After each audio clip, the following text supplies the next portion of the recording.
What is going on, Stallions and Stallionettes? I'm AK40 Kevin, aka the Controller Captain. This is the GamerHeaven, and we are comparing the three most popular flagship, very expensive Xbox wireless controllers. And I'm going to pass it off to my scrappy assistant, who's not me, and he'll explain the format of the video and how many clothes you should have on at this point. We are gathered here today in the courtyard to watch three elite titans beat the shit out of each other. Well, technically only one's an elite, the other two are a couple of mammoths from the pro controller world. We're talking about Corsair's flagship offering, the Scuf Instinct Pro, as in you've got to have a killer's instinct to use that goddamn gamepad. And then of course it wouldn't be a party without the Elite Series 2 stumbling in drunk because it's been pre-gaming since yesterday at noon. That's how you earn a quality control reputation like the one you've got. But in all seriousness, all satire aside, professionalism face on, we are going to compare the three most popular flagship, high-end, expensive for lack of a better word, wireless Xbox One and Series controllers. They are of course cross-generation Xbox One to Series. Unlike the PS4 to 5, you can use PS4 controllers on the 5 until you go to play a PS5 game, then it tells you you're barking up the wrong alley, buster. But why I've chosen these three titans to enter the Coliseum to fight for our amusement, considering I have a slew of other Xbox controllers in three different price points. You got the entries, the mid-level, and then the flagship beasts. But I've carefully selected these three for a reason. The Elite Series 2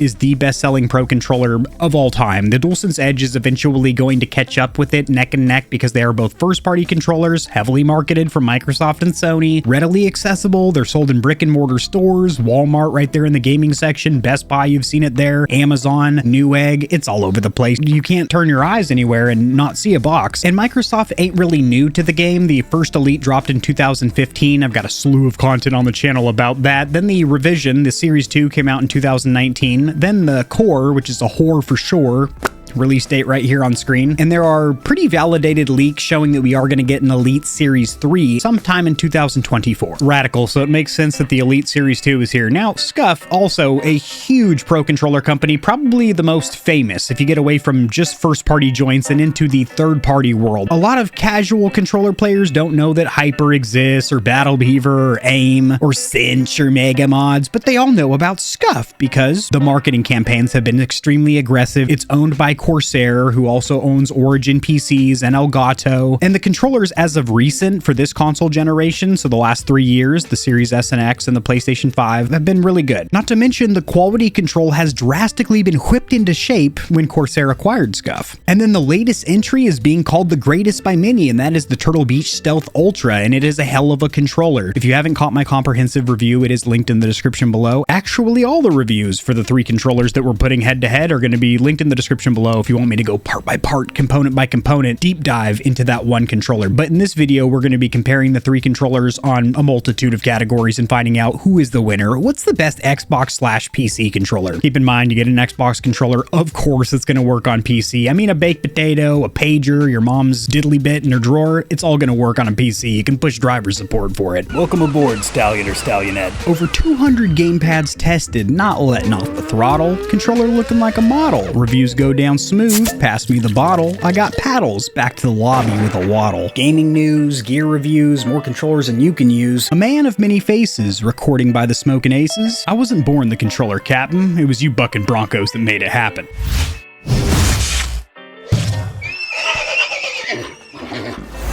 Enough input delay. This video is slapping.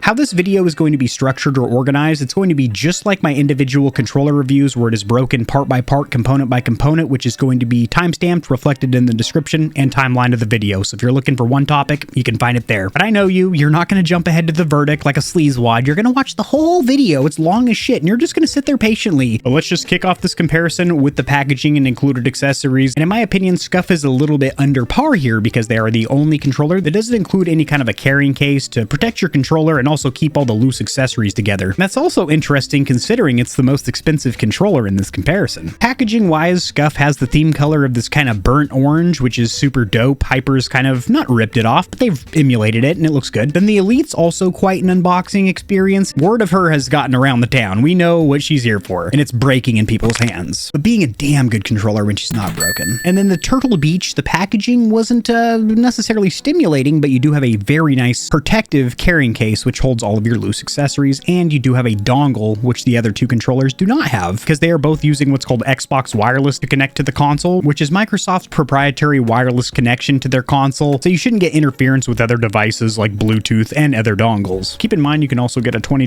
dongle that will allow you to use Xbox Wireless on Windows 10 or 11 PCs. It's not baked into your motherboard or anything. You have to get this dongle, and it allows you to pair up just like you would to your console. But the input lag or delay is fierce on those. I have a video on it. It's like 16 milliseconds, which is a lot if you're playing on PC or anything for that matter. And I've been playing B-roll from the unboxing experiences from all these controllers, so you can kind of get an idea of what the boxes look like and what I looked like on those days, you know? The cut of my jib. What did my haircut look like at that time? What shirt was I wearing? It's going to be very embarrassing if I'm wearing the same shirt in some of that B-roll. It's almost a draw between the TB and the Microsoft because they have a pretty good carrying case and they both have a charging dock or cradle that both do allow you to charge outside on your desk or inside the carrying case with a little pass-through, and they're both magnetized, snap in like a little dock. The Scuf, not so much. It's using disposable AA's. But where the TB really falls behind its competitors is going to be in the included thumbstick cap department. It has these slip-over joints that are basically like little condoms that slip over the caps, and they suck. They're an absolute cop-out, and there's 3 expected features of a premium or pro controller, and that is going to be trigger stops or locks to eliminate most of the trigger pull, so you have an instant click, remappable rear buttons or back paddles, and swappable thumbstick caps, maybe a little bit taller, domed and concave, stuff like that. You're not getting that on the Turtle Beach, which is a $200 pro controller. As we're on the Elite, you have a really nice suite of included thumbstick caps, a little key that allows you to tighten up the thumbsticks because there are 3 degrees of tension. We'll talk about that during the thumbstick section. I love it. So in first place for packaging and included accessories, it's the Elite. Then in second place, the Scuf. Despite the fact it doesn't have a carrying case, it actually does have 2 really good thumbstick cap options. And then bringing up the rear, the Tookus, is the Turtle Beach. Now as for the cosmetics, let's call with a C, not a K.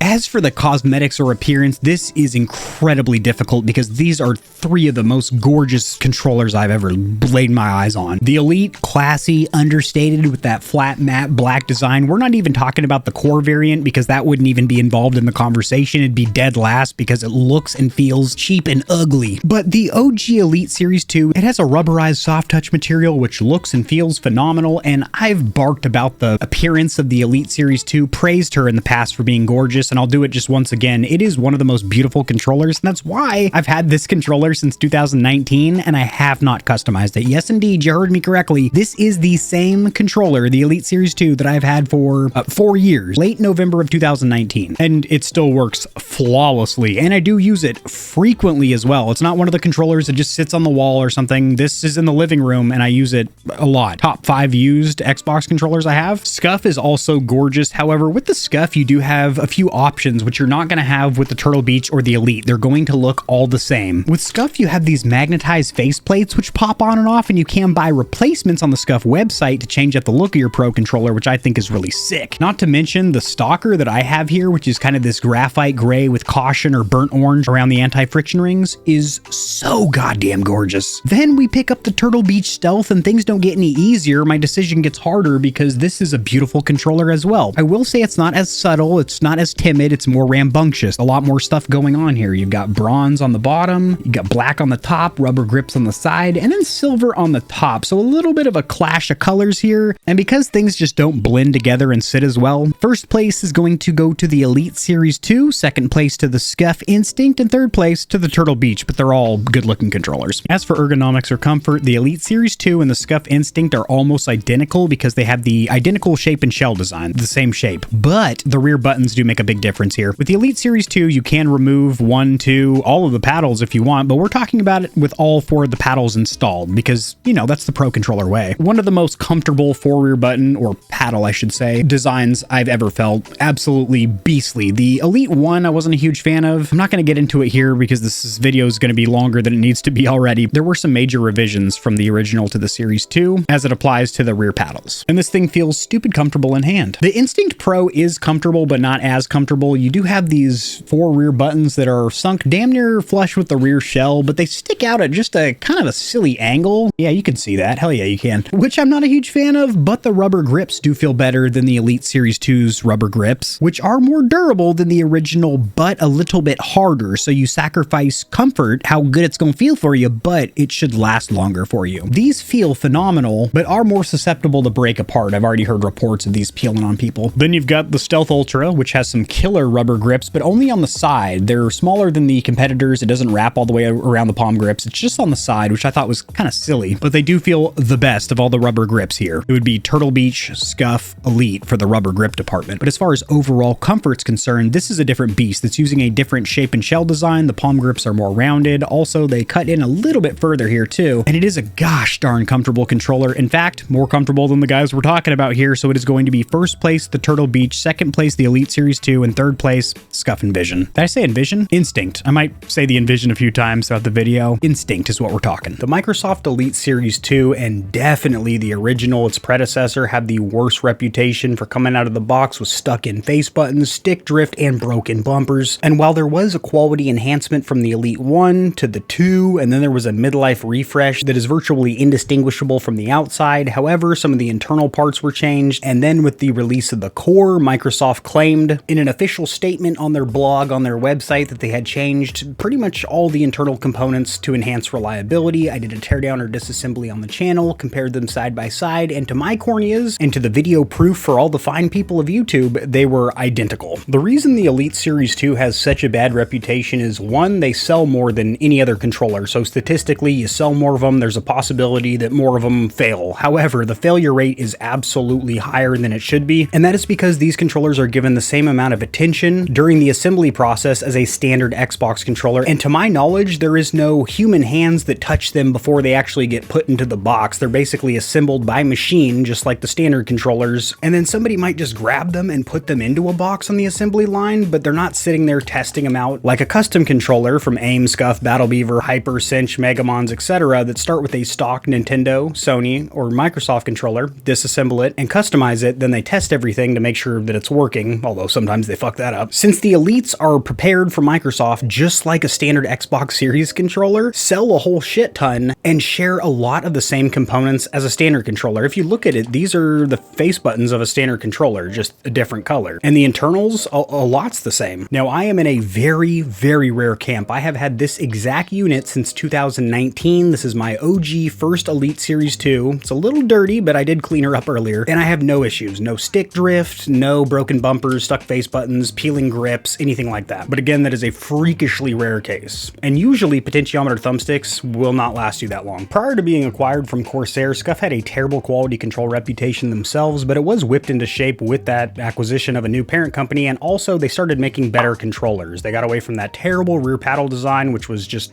atrocious, and replaced it with the good paddles on the Reflex and the good buttons on the Instinct, and also changed the rubber or silicone formula that they were using on the thumbsticks and rubber grips, which were notorious for peeling off. So because of that, the QC has gotten a lot better at the shop over there. This is Turtle Beach's first flagship expensive pro controller. Prior to this, I have reviewed the Reactor and the Recon, which are sub $60 wired Xbox controllers, which don't really have a bad quality control reputation. I've heard a couple of horror stories floating around the comment section, but those seem to be unique situations and not affecting the masses. But as for this controller, it just came out. I was lucky enough to get my hands on it for an early review, released on the 15th of this month, so it is far too early to get an idea for the long-term reliability, but nothing really raises an eyebrow. There's no major panel gaps or huge seams, and everything feels buttoned down. So for the quality control, it's going to be the Elite bringing up the rear, the Tuchus. Then it's going to be the Scuf. I like what they're doing over there, Corsair, good job. And then the top dog is going to be Turtle Beach, because if we can gauge the quality control of this joint from some of the previous cheaper controllers, and this does feel a whole heck of a lot more premium, everything from the plastics, rubber, switches, this should be a more durable controller. As for a warranty is concerned, from October of 2015 to September of 22, so a 7-year span, Microsoft only offered the same 3-month warranty as a standard Xbox controller on their $160 flagship premium or pro controller. You combine this with what is some of the worst quality control, as these controllers are prepared by machine and not hand checked prior to being shipped to the customer. You have countless horror stories from hundreds, nay, thousands of angry controller players. In fact, you're going to see a lot of them down there in the comment section below. Things like, what the hell is the Elite Series 2 doing here? Or why is the Elite even being compared in this video? Stuff like that, despite the fact that it is indeed the best-selling Pro controller, not just for Xbox, but probably across the board because it's been out the longest and it is a first-party controller, not to mention, at its core, it is a really good controller other than the quality control, which is horrendous. But with this announcement post from Microsoft, this is from the official Xbox blog, they did quote enhanced reliability with better internals or guts on the core. However, I did a teardown or disassembly showing side by side a 2019 OG Series 2 and the brand new core from 22, and the components are identical, at least to touch, taste, smell, feeling, all the senses basically were tipping me off that no changes had been made. But along with that blog post, it was mentioned that frickaday finally the warranty has been extended from 3 months to 1 year for their premium or Pro controllers, which is somewhat acceptable, a standardized North American consumer electronics warranty, but nothing to write home about. Along the lines of insulting their customers is Scuf, who is still offering a 6-month warranty on their premium or Pro controllers. Keep in mind, the Instinct Pro is the most expensive of the 3 controllers we're comparing today, and that's if you get the bare bones, boring, bland version. If you pimp it out with a faceplate and some extra thumbstick caps on their website, and you're only getting a 6-month warranty.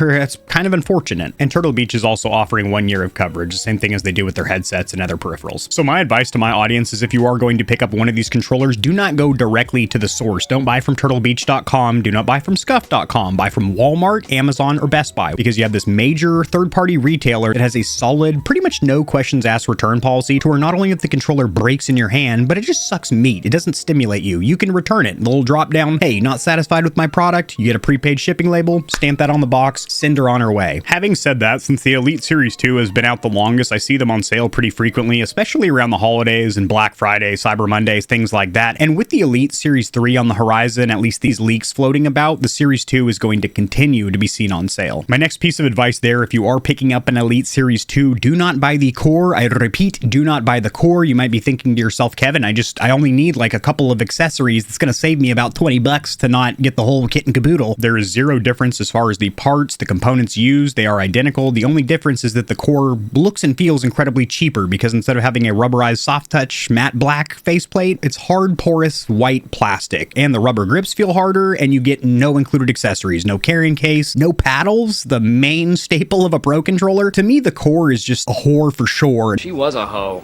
For show. Not to mention, I did get 2 of them with stick drift out of the box, one of which was so bad that the stick would actually stay where I positioned it at. It felt like there was gravel in the thumbstick module, and when I would move it, the thumbstick would actually stay in whatever position I put it in. So it'd be like cruise control for gaming. I just push my analog stick forward, take my hands off the gamepad, my dude's still running. That ain't supposed to happen. Luckily, 3rd time's a charm, and my current core is sick. I play with it not as much as my OG Series 2, which I've had for 4 years, and I'm shocked that it's still running. But I have the core here, and when the Elite Series 2 bites the dust, the core will step in to fill its shoes, as it is pretty much the same controller, but with cheaper plastics, no difference to the internals, and no accessories. Along the lines of picking up an Instinct Pro, I'd steer clear of the Scuf website. That's where I ordered mine, but that's because I bought it at launch, pre-ordered and whatnot. But now that these have been out for a while, I would check Amazon because they're actually cheaper on Amazon than they are on the Scuf website. Not to mention, that is Prime 2-day shipping, as those are constantly on the shelves of Amazon in their warehouse, and like I mentioned, the return policy is going to go so much smoother for you than dealing directly with Corsair. As for the D-pad or direction buttons, the Elite is the only one that has a magnetized swappable option. The pre-installed joint is going to be a wheel, which in my opinion looks better and feels superior as well. However, the 4-point does not feel bad by any means. Very tight, tactile, secure, diagonal inputs, not a chore. And the wheel is perfect for fighting games if you're trying to do roll-offs or combos. This thing is phenomenal, and I think just looks and feels great. Then on the Scuf, it's identical to a stock controller, a stock Xbox Series controller. So it's a hybrid. It's a 4-point and then also a wheel. Cosmetically, it doesn't really offend my corneas, but it does not feel the best. Just a little membrane switch, rubber plunger mechanism under there, which both the Elite and the Scuf are, but the Scuf definitely feels a little bit more sloppy and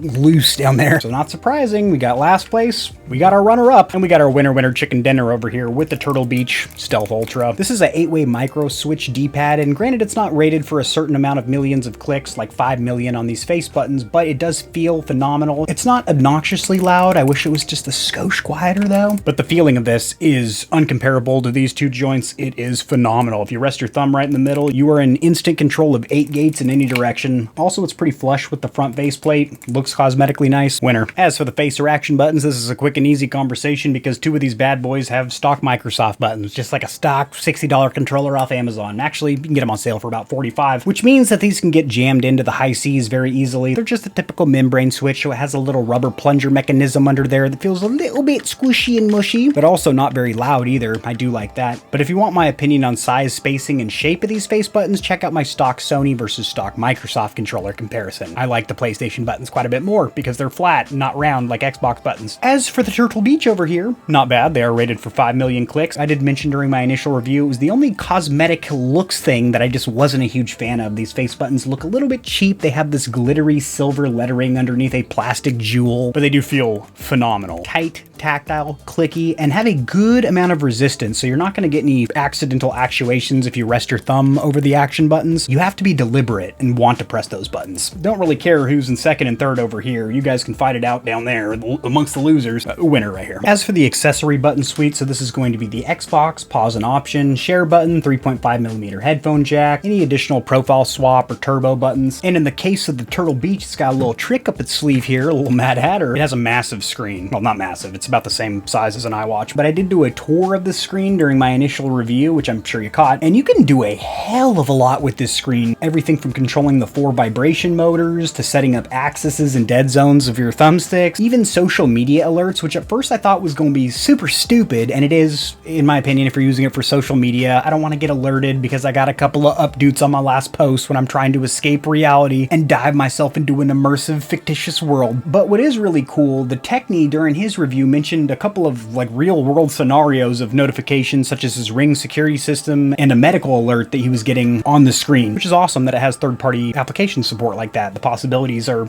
not endless. You can do a lot with it. Things are pretty simple with these two joints, although you do have, sorry, I wasn't checking the time. I was making sure I'm still recording. My camera's been overheating here recently, which is stinky. These two are pretty standard, although they do have swappable profiles. It's going to be this button on the Scuf, and it changes colors with a nice RGB. And then on the Elite, it's going to be this button, which I really wish it was the share button, which it is now on the series controllers, but on the Xbox One, which was the current console when this was released, there was no share button, and this is just a profile swap. So if you want to share a clip of a 360 no-scope, you just bust it on some poor sucker. You got to hit the Xbox button, then a concurrent face button to save the clip. Accessory button suite's going to go to the Turtle Beach, and then the Scuf.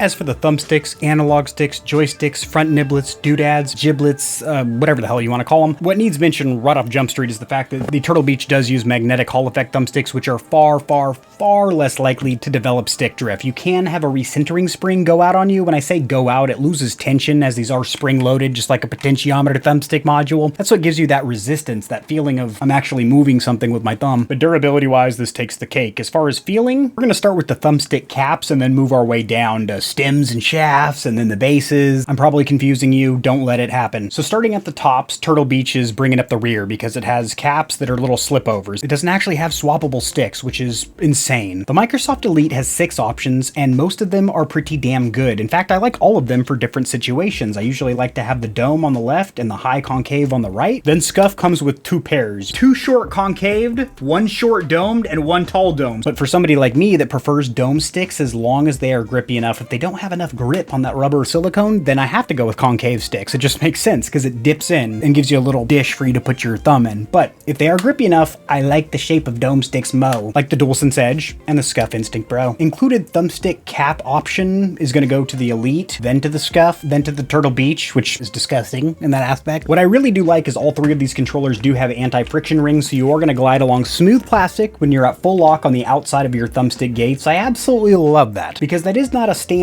or expected feature on an Xbox Series controller as where it is on the PlayStation 5 because they come on the stock DualSense controller. Sony did that hell of right. They did a lot really right with the DualSense controller, but one of them happens to be anti-friction rings around the thumbsticks. The Turtle Beach has the least amount of resistance. Yes, I do have some higher thumbstick cap add-ons, but these actually do feel quite a bit lighter, less resistance in comparison to both of these bad boys. And what I really like about the Elite is that you have adjustable tension, 3 different amounts of strength or resistance on the thumbstick. So what I always do, the lightest highest on the left, highest on the right, a little bit more precision, and I have to think about my inputs. Take it to the PC and get a measure of our inner and outer dead zones, and the accuracy, response, and circularity of these thumbsticks. Over here in a sleazy back alley known as GPT or gamepad tester, actually it's now called hardware tester because you have 4 pieces of software within this umbrella. I made a little video on it. Anyway, gonna press a button on here on the Elite Series 2. It's gonna show you I have an Xbox controller plugged in. And keep in mind, as we run the test here, this is a 4-year-old controller that I use pretty frequently with potentiometer thumbstick modules, and these are still not terrible. Yes, they're not perfect. Ooh, look at that right stick there. It's down and left. She ain't pretty. This is a 4-year-old gamepad. It works. She's still running. Not the prettiest though. As you can see, I'm losing tension on that right stick. She's close to getting drift on me. But my God, she is holding together with all of her will, all of her might, and there's no end in sight. I love this thing. But as you can see, that does give me a little bit of concern that that right stick is wandering the yard. But I'm going to show you a little something in the circularity test. We're going to see a pretty high average error here, the highest out of its competitors, but really not out of the ordinary and not much worse than the day it was unboxed. You're going to get about 10 to 15% average error on potentiometer thumbsticks, just the Alps that are thrown into most controllers. There are better potentiometer thumbstick modules out there, like the mini sticks from Thrustmaster, which are in the 1% average error rate. Same thing with GameSir, and some of the Razer controllers have pretty good potentiometer thumbstick modules, but a standard Xbox or PlayStation controller, not so much. You're looking at this 10 to 15 average error rate, but no drift. These feel tight and responsive. I do like the increased tension on the right stick. Now we're plugged in with the Corsair, and do you dare? Yes, we do. We're already in the circularity test. As you can see, about the same case as the Elite Series 2, not as aggressive as that, well, we're not going to call it drift just yet, but as you can see, it's not walking as far from that crosshair as the Elite Series 2. But I've had this gamepad for, I want to say 2.5 years or so. Popping up on screen here is my initial review date, and no issues with this one either. No stick drift. Let's get that circularity test, shall we? So slightly better results in the circularity test. However, these are the identical Alps thumbstick modules that are in a standard Xbox controller because that component is not swapped out by Scuf. They don't have an option for better thumbstick modules or Hall effects or anything like that, but these do tend to perform a little bit better than the stock Xbox controllers in my testing. Not sure why, because they are indeed the same thumbstick modules. Saving the best for last, we have the Turtle Beach, which is of course also recognized as an Xbox controller. And something to note here, you have a very tight resting value of 0.0002, and that is consistent. Every time I move these thumbsticks and then I stop, she's going to bounce back. It's absolute faith that when I flick that switch, the light's going to come on. Also very responsive as soon as I provide inputs, and I do mean just bed the ring over these thumbsticks, barely providing input. That is being registered. Also, there's no weird outer dead zone baked into where you cannot reach the outside of the thumbstick gates. And as far as thumbstick accuracy, you're going to see about 1 percentile. Repeat, 1 percentile, just like golf, lower number better here. So we talked about the caps and the included accessories for the thumbsticks, but as far as the actual modules, how they perform in gamepad tester, how they perform in game, things like the inner and outer dead zones, response curves, all that good stuff is better on the Turtle Beach in my opinion. They are using some pretty good Hall effect thumbstick modules, and we have seen that there are some stinkers out there, some bad Hall effect thumbstick modules, like the ones you can source from Alibaba and install yourself on a DualSense controller. If you don't calibrate them, they're going to be practically unplayable. If you do calibrate them, they're going to be worse than potentiometer thumbstick modules. And those units are getting stuffed into a lot of controllers that are getting sold to us in 2023. But there are companies out there like GameSir and HYPR and GhouliKit that are offering good Hall effect thumbstick modules. And that's what I like to see. As for the bumpers, have you met my friends Stock and Stock? That's correct. These are both using stock bumpers from an Xbox controller as far as the mechanism, although the plastics are different on both. You have this kind of graphite, dark gunmetal gray, which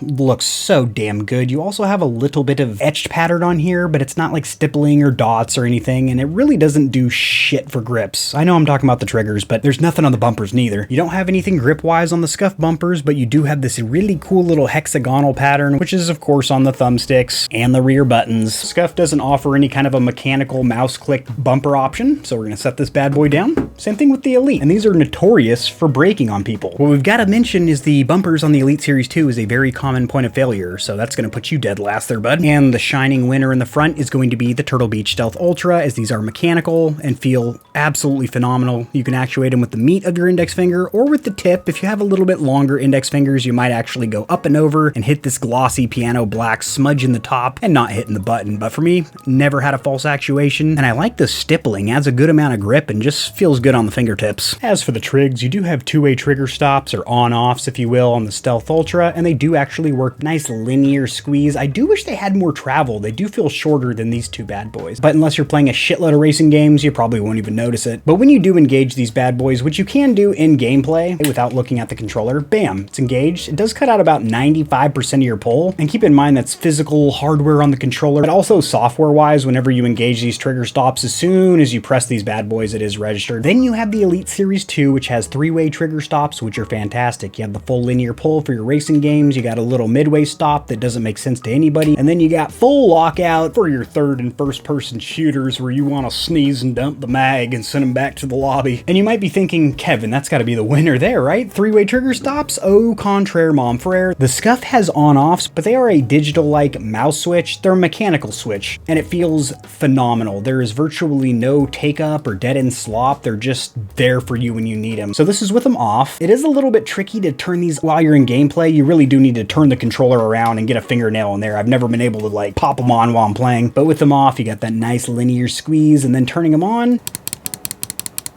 clicking faces. First place, second place, third place in the trigger department. I had to freshen up because we're talking about 3 of the freshest rear buttons on the set, and I'm set up to break it down by ergonomics or comfort, and then how do you bind these bad boys, because those are 2 different aspects of rear inputs that I really give a shit about. Now, the Elite has the only design that is removable. It has these metal magnetized joints, which have been substantially revised from the first Elite. I was not a huge fan of those rear paddles, and despite the fact from a glance they look very similar, they're actually quite a bit different, and the Elite Series 2 is a lot better. I'm more of a fan of rear buttons. However, this is my favorite paddle design and has been since it dropped, hasn't really been dethroned. And while there might be better rear buttons floating around the pro controller world, these are just undefeated in the rear paddle department. There's no concerns of durability as these are metal, and the contact point, even though it's plastic and has a little rubber plunger to actuate it, this is not a common point of failure on the Elites. And where you want to naturally rest your hands, you do have a paddle just ever so delicately resting underneath each finger. Then with the Scuf, which is a big step up from its previous generations with those long dangly paddles, you have these buttons that are sunk with the rear shelf, and while it is easy to hit these inner 2 buttons, it's not the easiest trek to hit these outer 2. Sometimes you can just extend your finger, but sometimes because it's slick plastic, it just kind of skims over the top and doesn't actuate it. And if you are trying to do multiple presses, say for example, press this button and this button, it's kind of a confusing little mind trick in comparison to just having a button here and a button here. Since they're all wedged up in this little center section where you put your finger in the middle of this half pipe, it's a big learning curve, and I have gotten pretty proficient with it, but I still don't feel like I'm as effective as having typical rear buttons or paddles. This is kind of a weird little scufferoony design. They're quiet, I do like that, and you can set up multiple profiles, I like that too, but this is definitely my least favorite in the rear button section. Turtle Beach over here is doing something pretty nice. These not only feel pretty good, the plastics, like I mentioned during my initial review, aren't the most satisfying thing in the world, but ergonomically, which is much more important, these are comfortable. Your middle fingers are covering these 2, and then with a small amount of travel, you can hit these inner bad boys. Actually, you don't even have to move them like the Razer controllers, you just press inward, so you can cover all 4 of them simultaneously. You don't really need to move your middle fingers to hit the inners or the outers. So as far as ergonomics and comfort when using these rear buttons, it is going to go to the Elite, then the Turtle Beach, right there in the middle, sandwiched, and then bringing up the rear is going to be the Scuf. Now, as far as how you bind these bad boys, with the Elite, you can swap the profiles with a button on the controller, but you cannot bind them by holding down a face button and a rear button or anything like that. You need to go into the Xbox Accessories app, which is already programmed into your Xbox console or Windows PC. It's that little green thumbstick icon, and that's going to allow you to do things like run diagnostic checks and indeed rebind the rear buttons. With the Scuf Instinct Pro, you can rebind them on the fly, and it's not a very painful process. It's pretty quick and easy. You also have a visual indicator in color as opposed to the Elite, which just has some little white indicator dots. And then the Turtle Beach handles it pretty good as well. You do have that onboard screen, which allows you to program the rear buttons, except you cannot bind to clicking down the left and right stick, which does definitely suck. Although I have heard that Turtle Beach is rolling out an update, a patch if you will, to add that functionality, as the board itself, the hardware, can do it. They just kind of didn't have that ready at launch. Doesn't make any sense to me. And on the topic of battery life, since the Scuf is using disposables, which I kind of think is a perk or benefit because you have the option, you can always go on Amazon and get yourself a little $25 kit that comes with a charging cradle and 2 power packs or battery packs. But if the controller completely dies, you don't have to wait half an hour of having it plugged in for it to become gameable. You just pop in some disposables and you're good to go. But the Elite Series 2 does have 40 hours of battery life that's advertised. I actually think it's a little bit more, not only runtime, but also standby time, as I've thrown this thing in a drawer for several months, come back, gamed with it for a couple of weeks, and done the same thing all over, and it still wasn't even on low battery, so that's really impressive. Turtle Beach is at 30 hours, but what this has that the Elite doesn't have is going to be fast charging. 2 hours of charge will get you right back up to that 30 hours of game time, as with the Elite Series 2, you're going to have to be plugged in for like 5 5-6 hours, at least with mine, although the battery life is probably degraded because it's a 4-year-old controller. As for the input lag or delay, 2 of these controllers are polling rate locked at the board, at the PCB itself. That is going to be the Elite Series 2 and the Scuf Instinct Pro, meaning that there is no way with a software patch or update that these can ever be overclockable, whether it's in the Lord of Mice overclocking program on PC or with the manufacturer's application. In this case, the Microsoft Accessories app. Scuf doesn't have a software suite. You do everything on the controller itself on the fly. Other than using a different shape and shell design and having this screen and Hall effect Thumbstick modules and all this other Neato Toledo stuff, from the board itself, this is a completely different controller. This is not the same PCB printed circuit board as a standard Xbox controller. It is currently polling rate locked. However, it does seem that that can be unlocked with a firmware patch or update, which means not only in the Lord of Mice overclocking software, but down the road, maybe eventually in the Turtle Beach application, just like we're seeing with the GameSir controller, you have a little drop down where you can increase your polling rate from 250, 500, 1000 hertz to get you into that 1 millisecond of input lag or delay range, even on console. That would be cool. Haven't seen that yet, but that is a possibility. And because of that, the promise for overclocking is more promising on the Turtle Beach than any of its competitors. Sharing my screen over here, we are going to get that stock input lag or delay because, like I mentioned, all 3 of these controllers are going to be locked at the speeds that you see here today. It's going to be 4 milliseconds on a 250 hertz stock clock. Also quite consistent as the minimum and maximum are pretty close to each other. Jitter also low as well. Love to see that. Pretty accurate test, only 4 outliers, but I'll run another one.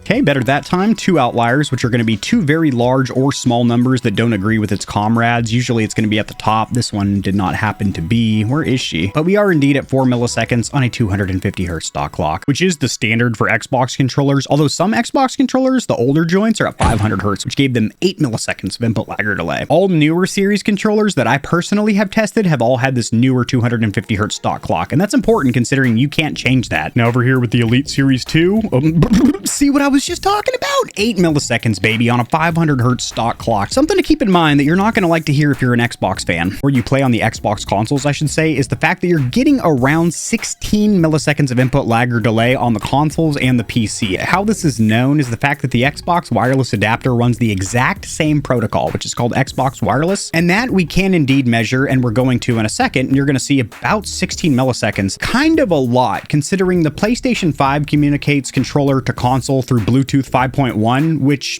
I used to bash on Bluetooth being slower and less consistent than a dongle or Xbox Wireless. It's kind of not, though. On the PlayStation consoles, I've never once lost connectivity, and I have actually lost controller to console connectivity with Xbox Wireless a couple times on my Series S and X. I'll be in the middle of a game, playing Fallout or something, or Starfield, probably not, and it just disconnects my controller. It's just sitting there flashing. What the fuck? And I'm not even that far from my console. Also, another note is that Bluetooth is rapidly evolving. We're actually at 5.4 now. That's the latest and greatest technology, and some consumer electronic goodies such as the Steam Deck OLED are starting to adopt 5.3, meaning controllers we're going to start seeing, such as the Elite 3, might have Bluetooth 5.3 on board, which would make for a quicker connection. Over here with the Scuf Envision, and we're going to see, oh golly, 8 milliseconds. So that Turtle Beach is at half the input lag or delay. Also, I'm seeing some huge outliers in there. Yeah, 5 of them. I could see them when they were popping up. So a less consistent connection with those little stutters or sputters, if you will. Also jitters higher, minimum and maximum further from each other. That 125 hertz stock clock. Slow. Let's run it again. There's one. These little spurts and sputters in there. So that's almost as accurate as a test as you can get. There's only one outlier, which I'm assuming is going to be at the top. Yep, there she is. Right from when I started rotating my palm on the thumbstick. And as you can see, the numbers here are not pretty, but we're going to go ahead and test the Xbox wireless adapter. This is the licensed Xbox adapter for Windows PCs. It is linked in the description below, and also a video that I made about 2 years ago where I was talking about why you do not want to buy the generic versions of these on Amazon. There's a bunch of nameless, brandless ones. Don't buy those because they don't use Xbox wireless. They just use Bluetooth and older Bluetooth technologies. Now, pairing a controller is identical to the Xbox consoles. Once you plug in that dongle, you're going to hold down the sync button on the top of your controller for a few seconds, and the Xbox logo will begin to flash on you, and then hold down the button on the dongle, and you'll get a flashing LED on that, and then it will go solid, letting you know that you are paired. So input lag or delay with that Xbox. Oh, whoa, whoa. Lock it on me. Hello, let's not do that. Using that Xbox wireless adapter for Windows PCs, rotating in a circle, and you're gonna see, okay, they did do an update or something. No, maybe not. It's as inconsistent as the day she was born. Little improvement here. We used to be at about 16 milliseconds. Now we're at 13, but Jesus Christ, look at the minimum and maximum. They don't hang out with each other. The further these are from each other means a less consistent connection, meaning the minimum is the fastest of these numbers up here, and the maximum is the slowest. Closer together means more consistency, obviously. Also, jitter, lower number better here. These are little stutters, if you will, in these inputs. I was having a little difficulty with my adapters, so I looked up this little help article, this blog from Xbox, got me up and running, but man, that dongle was giving me some trouble this morning. A little note, if you're trying to pair up two controllers, like right now I'm trying to pair the Elite, it's just staying connected to the Scuf until I physically turn this one off. Stupid, that's a step you shouldn't need to take. Just by hitting the pair button, it should pair to the next controller. You shouldn't need to turn this one off. Bam, in it to win it. Interesting. So with the Elite Series 2, you're actually getting a slower connection with the Xbox wireless adapter to PC than you are with the Scuf Instinct. Who would have thunk that? That's so weird. As you can see, it looks about the same down here in the average, but it's not. If you manually scroll through the numbers, you're going to see a lot more 15s and 16s. We'll run one more for safe measure just to be sure that this is the slowest means of connecting to the PC.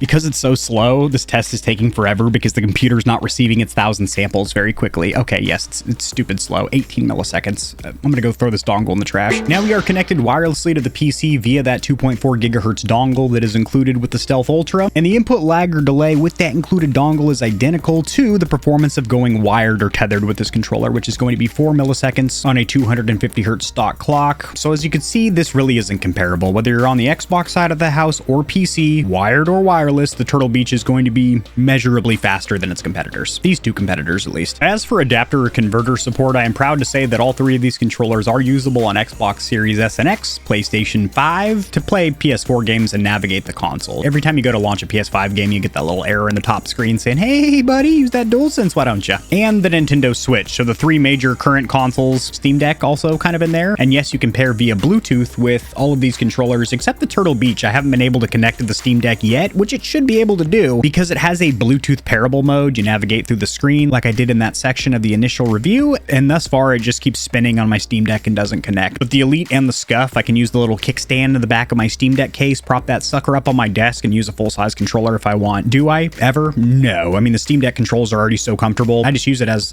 a handheld like the good Lord intended, but you could use both of these. And down the road, you should be able to use the Turtle Beach. A little software patcher update will probably smooth out that Bluetooth connectivity. Controller's only been out to the public for 4 days, but all the Brook converters that I personally own and use are linked in the description of every video by default. As for the pros, cons, and verdict as I suckle upon this caffeinated beverage, rather than doing a typical cons, shortcomings, or areas of improvement section, then moving on to the pros or strengths, and then a verdict, that formula works for an individual controller review, but since we're comparing 3 controllers side to side to side, and each category of this video has already been a pros and cons and basically ranking them first, second, and third place, I'm just gonna unlock the noggin and give you my thoughts, starting with the Elite Series 2. One comment that I see frequently is I'm on my 3rd or my 5th Elite Series 2, which speaks volumes to 2 aspects. One, the terrible quality control, because nobody should ever have to buy 5 of the same controller. Secondly, that this is a phenomenal controller. If you just look at the features that this bad boy offers and how easy it is to get. You're at Best Buy, you're already picking shit up, or you're at Walmart, it's right there on the shelf, they're on sale all the time on Amazon. They're pretty approachable, and they have some shit that these two brethren over here do not have. 3-way trigger stops, a swappable D-pad option, 6 included thumbstick caps, adjustable thumbstick tension, which actually does make a noticeable difference, and 4 metal. I put a lot of emphasis on that because they're not plastic, which really does wonders, and removable rear paddles. So you're playing a game that only needs 2 of them or none, you're playing Crash Bandicoot or something, just pop them off, and it looks... Come on now. I don't think anybody here is going to say that this is an ugly controller. I mean, you might be standing alone in saying that. This looks blacked out. Blacked out is always sick as hell looking. Now, if you've been lucky enough to be in a very rare camp where you've gotten an Elite Series 2 and have had 0 issues like I've had with this original batch 2019 joint, my first Elite Series 2, then you're probably very happy with this controller. But if you're one of the many that's had broken bumpers, stuck face buttons, or stick drift right out of the box, then you are absolutely going to be bashing this thing in the comment section, and rightfully so. The quality control reputation is terrible, and I do hope to, I'm not a religious man, but I hope to the controller lords that the Elite Series 3 has strongly dialed in the quality control. Having said that, this is still one of my favorite controllers for the Xbox, and I find myself grabbing it frequently. The Scuf is cool because it's the most customizable of these options, so if you want to pimp out the look of it and make it unique, make it your own, you can swap the faceplate, which is magnetized. You don't need to go out and buy another, hello? Got caught up on my thumbstick. You don't need to go buy another Pro controller if you want to change up the looks. That's pretty sweet. The included thumbstick caps are hell of comfortable, and these triggers are the best of these three.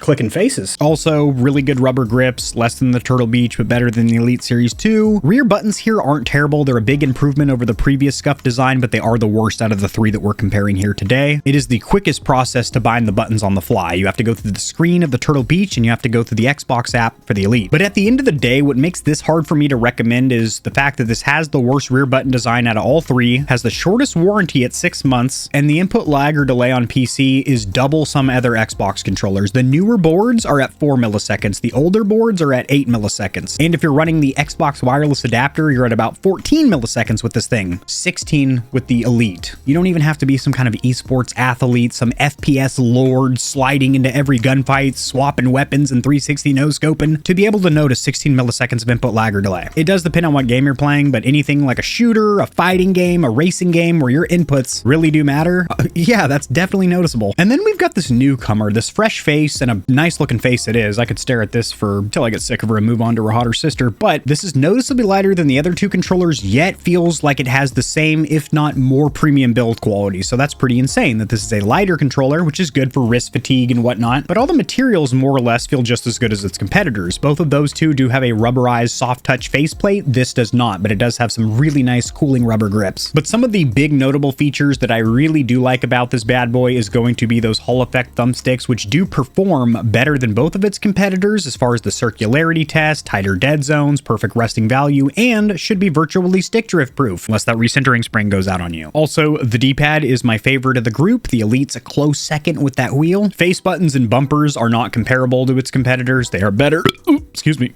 Pushed it out of me. They are better. And what has me grabbing the Turtle Beach more frequently than the Elite is actually so silly, but the fact that this has a share button and the Elite's just the profile swap. As somebody that constantly is capturing gameplay footage to use as B-roll in my YouTube videos. Also, from a software standpoint, the Scuf doesn't have any application. The Elite does use the Xbox Accessories app, which is baked into Windows 10 or 11 PCs and the Xbox consoles, and that works. I like that it's integrated in your console. You don't need to install a third-party app or anything like that, but the Turtle Beach one is pretty kick-ass in my opinion. It was ready prior to launch on the Xbox and Windows PCs. It works really good, tons of control, and you don't need it. You've got that screen, which gives so much more control and tweakage over this controller than I thought it would offer. I thought it'd be stupid, silly, wacky, gimmicky, and a waste of money that could have been allocated to better parts or components. It really isn't. The screen, this is the first ever onboard screen controller where I think the screen actually added to the value of the controller. The startup animation's cool. You can control things like thumbstick axes and dead zones and vibration and bind the rear buttons from that screen. All aboard!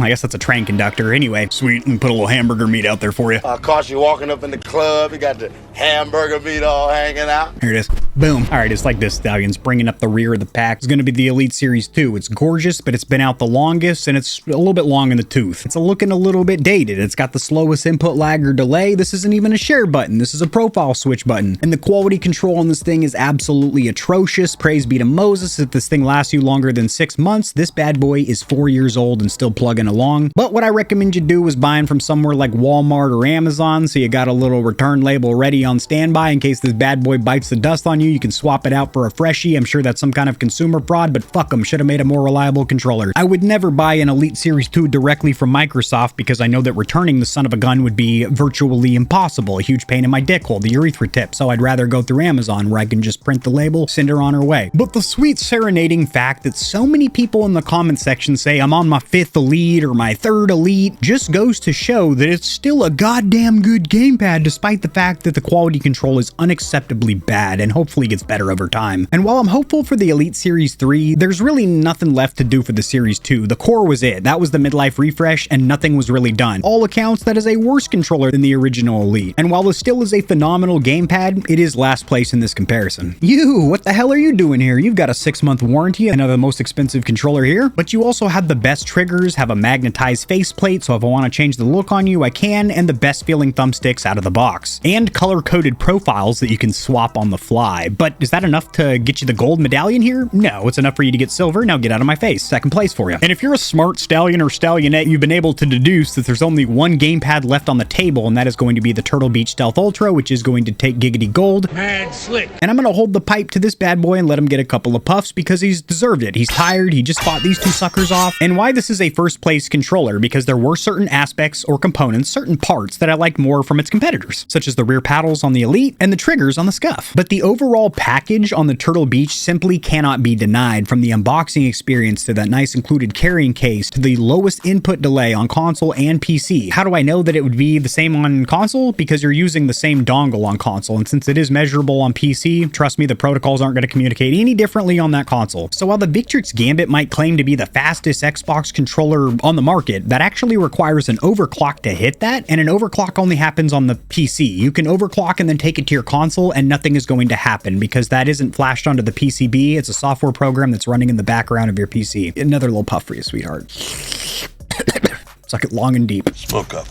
Life's short, you know? Suck it in, my friend.